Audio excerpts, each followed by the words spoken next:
Hello everyone, welcome to our YouTube channel the curious mind. आज इस video में हम बात करेंगे Fleming left hand rule and electric motor के बारे में। तो चलिए वीडियो को शुरू करते हैं। The first phenomena which we have to discuss before discussing about Fleming left hand rule is force on current carrying conductor. Fleming left hand rule पे बढ़ने से पहले हमें एक फिनोमिना को पढ़ना पड़ेगा जो है force on current carrying conductor, which means कि when a current carrying conductor comes in a magnetic field it experiences a force. जब भी कोई करंट कैरिंग कंडक्टर किसी मैग्नेटिक फील्ड में आता है तो उस पर कुछ फोर्स एक्सपीरियंस होता है।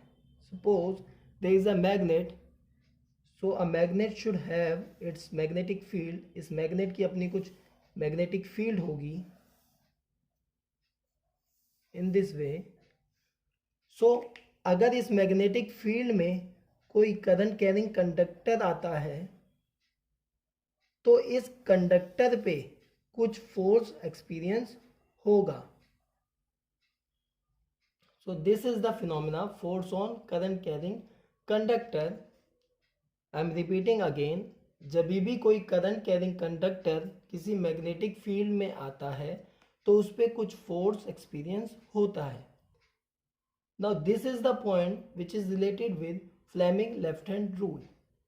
Fleming left hand rule relation देता है direction of force, direction of magnetic field and direction of electric current की। तो चलिए Fleming left hand rule पे बढ़ते हैं। Okay, so according to Fleming left hand rule, if you stretch your thumb,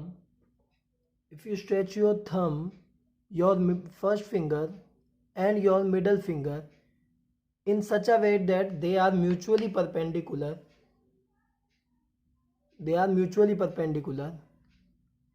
so according to Fleming left hand rule, your thumb will represent the direction of force and your first finger will represent the direction of magnetic field and your middle finger will represent the direction of current. So Fleming left hand rule के according अगर आप अपने left hand की fingers को कुछ इस तरीके से स्ट्रेच करते हैं तो आपका जो थंब है वो पॉइंट करेगा डायरेक्शन ऑफ फोर्स को, आपकी जो इंडेक्स फिंगर है वो पॉइंट करेगी डायरेक्शन ऑफ मैग्नेटिक फील्ड को, और जो आपकी मिडल फिंगर है वो रिप्रेजेंट करेगी डायरेक्शन ऑफ करंट को। सो आप इसको ऐसे भी याद कर सकते हैं, फादर मदर चाइल्ड। एफ से फादर, एफ से फोर्स, एम से मदर, एम से मैग्नेटिक फील्ड एंड सी से चाइल्ड, सी से करंट। सो फ्लेमिंग लेफ्ट हैंड रूल के अकॉर्डिंग जो डायरेक्शन होगी फोर्स की वो रिप्रेजेंट करेगा थंब, जो डायरेक्शन होगी मैग्नेटिक फील्ड की वो रिप्रेजेंट करेगी आपकी इंडेक्स फिंगर, एंड जो डायरेक्शन होगी करंट की वो रिप्रेजेंट करेगी आपकी मिडल फिंगर। तो चलिए अब ये देखते हैं कि इसको अप्लाई कैसे करते हैं। कुछ डिफरेंट सिचुएशंस लेंगे जिसके अकॉर्डिंग हम अप्लाई करना सीखेंगे कि फ्लेमिंग लेफ्ट हैंड रूल को अप्लाई कैसे किया जाता है। Okay, so now we are considering a situation where magnetic field and electric current, the direction of magnetic field and electric current are given. हम एक कंडीशन ले रहे हैं, एक सिचुएशन ले रहे हैं जहाँ पे मैग्नेटिक फील्ड और इलेक्ट्रिक करंट की डायरेक्शन आपको गिवन है and you have to use Fleming left hand rule to find the direction of force. आपको फ्लेमिंग लेफ्ट हैंड रूल का यूज करके फोर्स की डायरेक्शन निकालनी है। तो now in this case as we know the first finger will represent the direction of magnetic field। आपकी first finger represent करेगी direction magnetic field की जो अपवर्ड डायरेक्शन में है, right, and your middle finger will give the direction of current. So the direction of current is from left to right, right. So now in this case as we are seeing the thumb is upward, that's mean the direction of force will be upward. So this is the way how you can apply the Fleming left hand rule to find the direction of force. So आपको और भी cases they रखे हो सकते हैं जिसके आपको Fleming left hand rule से डायरेक्शन फोर्स की निकालनी होगी।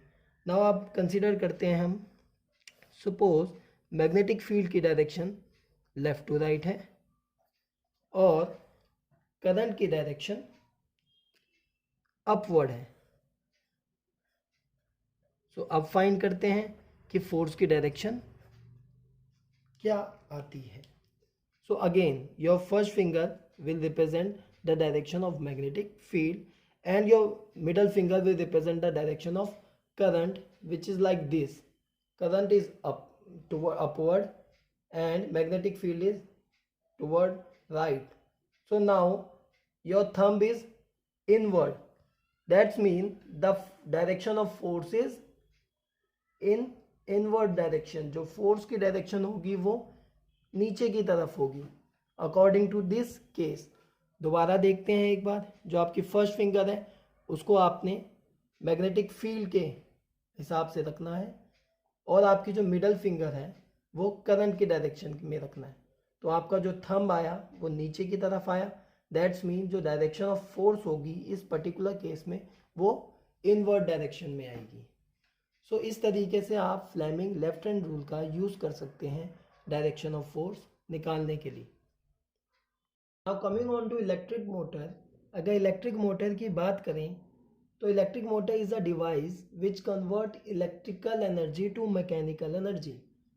इलेक्ट्रिक मोटर वो डिवाइस है जो इलेक्ट्रिकल एनर्जी को मैकेनिकल एनर्जी में चेंज करता है। फॉर एग्जांपल योर फैन, आपके फैन में मोटर लगी होती है, तो आप क्या करते हैं, आप स्विच ऑन करते हैं, दैट मीन आप जो है फैन को इलेक्ट्रिकल एनर्जी सप्लाई कर रहे हैं और इन रिटर्न जो फैन क्या करता है, फैन घूमता है, दैट्स मीन वो मैकेनिकल एनर्जी में चेंज कर दिया उसने इलेक्ट्रिकल एनर्जी को जो आपने सप्लाई करंट के फॉर्म में उसको दी थी। So electric motor is a device which convert electrical energy to mechanical energy. तो चलिए अब इसकी वर्किंग पढ़ते हैं कि इलेक्ट्रिक मोटर काम कैसे करती है। सो कंपोनेंट की बात करें इलेक्ट्रिक मोटर, सबसे पहले हैं 2 permanent magnets. 2 permanent magnets use होते हैं इलेक्ट्रिक मोटर बनाने में। एक आप as a north pole use करते हैं और एक एज अ साउथ पोल, मतलब है तो ये 2 मैग्नेट ही, पर इस साइड इसका नॉर्थ पोल यूज़ हो रहा है, इस साइड इसका साउथ पोल। सो जो डायरेक्शन होगी मैग्नेटिक फील्ड की, जो डायरेक्शन होगी मैग्नेटिक फील्ड की वो होगी नॉर्थ से साउथ, कुछ इस डायरेक्शन में। Okay, then second thing is your armature. Armature कुछ नहीं होता, जनरली कॉइलिंग होती है।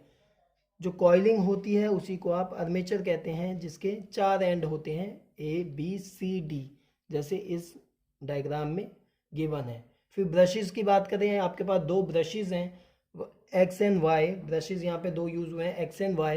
ब्रशेस का काम होता है आउटर सर्किट से आर्मेचर को जोड़ना ताकि करंट आर्मेचर में पास हो सके। और यहाँ पे स्प्लिट रिंग का यूज़ हुआ है जो कि P and Q split rings यहाँ पे यूज़ हुई हैं। स्प्लिट रिंग्स काफ़ी इंपॉर्टेंट रोल प्ले करती हैं for the working of electric motor. आगे हम बात करेंगे स्प्लिट रिंग्स का काफ़ी इंपॉर्टेंट रोल होता है।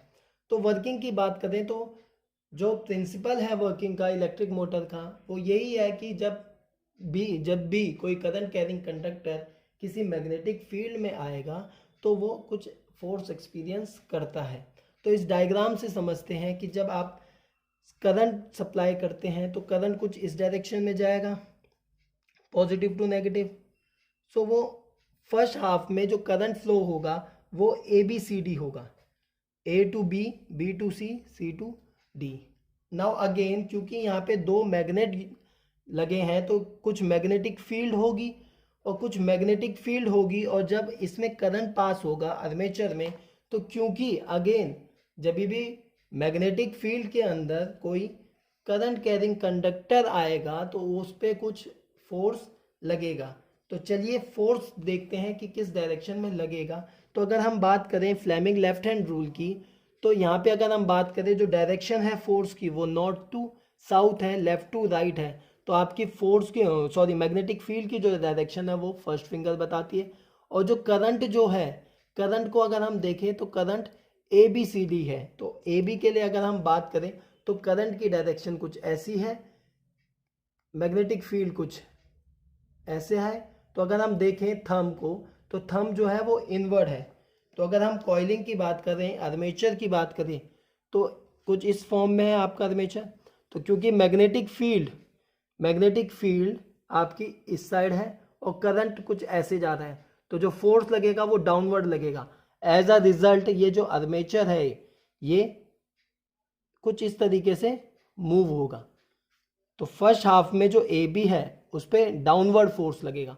अब सी डी के रिस्पेक्ट में बात करें, सी डी के रिस्पेक्ट में तो करंट की डायरेक्शन कुछ ऐसी है और अगेन मैग्नेटिक फील्ड तो इस साइड को ही है, करंट की डायरेक्शन ऐसे है, तो सी डी पे जो फोर्स लगेगा वो अपवर्ड डायरेक्शन में लगेगा। तो as a result first half में जो मूवमेंट होगी वो कुछ ऐसी होगी, एंटी क्लॉकवाइज। ए बी जो है वो डाउनवर्ड मूव करेगा और सी डी जो है वो अपवर्ड मूव करेगा फर्स्ट हाफ में। तो फर्स्ट हाफ की अगर हम बात करें फर्स्ट हाफ की, तो फर्स्ट हाफ में जो करंट की डायरेक्शन है, जो करंट है वो आपका ए बी सी डी है। करंट की जो डायरेक्शन है वो है आपकी ए बी सी डी, और जो मूवमेंट है ए बी जो है, ए बी आपका डाउन मूव हुआ और सी डी जो है वो आपका अपवर्ड मूव हुआ। सो ए बी जो है वो नीचे गया और सी डी जो है वो ऊपर गया, और कुछ इस तरीके से एंटी क्लॉकवाइज मूवमेंट हुई ए बी के रिस्पेक्ट में। नाउ फर्स्ट हाफ में तो हाफ रेवोल्यूशन तक ए बी आ गया नीचे और सी डी आ गया ऊपर। नाउ हाफ रेवोल्यूशन के बाद यहाँ पे रोल आता है स्प्लिट रिंग का। अब हाफ रेवोल्यूशन के बाद स्प्लिट रिंग्स का यह रोल है कि स्प्लिट रिंग जो है वो करंट की डायरेक्शन को चेंज कर देती हैं। हाफ रोटेशन के बाद स्प्लिट रिंग्स करंट की डायरेक्शन को चेंज कर देती हैं।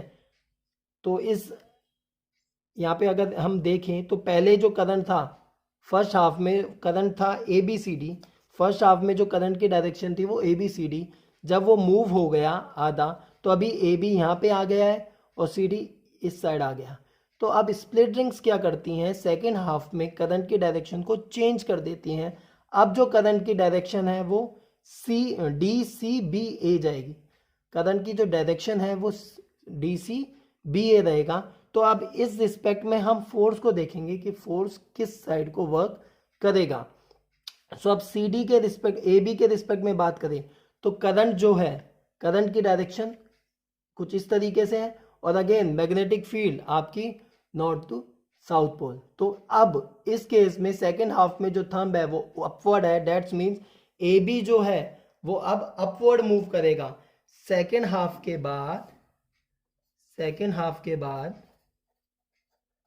हाफ में अगर हम बात करें तो सेकेंड हाफ में ए बी जो है वो अपवर्ड मूव करेगा और सी डी जो है वो डाउनवर्ड मूव करेगा। सी डी जो है वो डाउनवर्ड मूव करेगा। दोबारा समझते हैं इसको। अगर हम सी डी के रिस्पेक्ट में बात करें तो अभी सी डी के रिस्पेक्ट में करंट की डायरेक्शन कुछ ऐसी है, मैग्नेटिक फील्ड कुछ ऐसा है, तो जो अंगूठा है वो नीचे है, दैट्स मीन फोर्स लगेगा नीचे और सी डी जो है वो नीचे मूव करेगा। अगेन ए बी ऊपर और सी डी नीचे। तो इस तरीके से कंप्लीट रेवोल्यूशन एक होती है इलेक्ट्रिक मोटर में। तो इस तरीके से एंटी क्लॉकवाइज डायरेक्शन में एक कंप्लीट रेवोल्यूशन होती है। तो अगर स्प्लिट रिंग की हम बात करें तो यहाँ पे इंपॉर्टेंट रोल प्ले किया स्प्लिट रिंग में, क्योंकि अगर स्प्लिट रिंग करंट की डायरेक्शन को चेंज नहीं करती, मान लीजिए कि स्प्लिट रिंग का यूज़ नहीं हो रहा है, तो अगर हम पहले हाफ में बात करें, फर्स्ट हाफ में बात करें तो ए बी जो है वो डाउनवर्ड गया था, ए बी जो है वो डाउनवर्ड गया था। अब अगर करंट की डायरेक्शन चेंज नहीं होती, अगर करंट की डायरेक्शन इस केस में भी फर्स्ट हाफ के बाद भी ए बी सी डी ही रहती, तो ए बी दोबारा जो है वो नीचे मूव करता, तो जो रेवोल्यूशन होती वो कंप्लीट हो ही नहीं पाती। वो कुछ इस तरीके से, जो आर्मेचर एक्सेल है आपका वो कुछ इस तरीके से मूव करता, पूरी कंप्लीट रेवोल्यूशन नहीं हो पाती।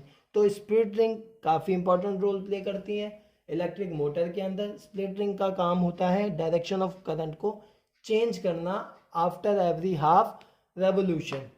सो ये कंपोनेंट है और ये पूरी वर्किंग थी इलेक्ट्रिक मोटर की। और Fleming left hand rule help करता है डायरेक्शन निकालने के लिए इलेक्ट्रिक मोटर में, कि किस तरीके से आपकी जो कॉइलिंग है, आपका जो एक्सेल है वो इलेक्ट्रिक मोटर में मूव करेगा। So that's it for today. अगर आपको ये वीडियो पसंद आई हो तो इसको शेयर करें एंड चैनल को सब्सक्राइब भी करें। Thank you.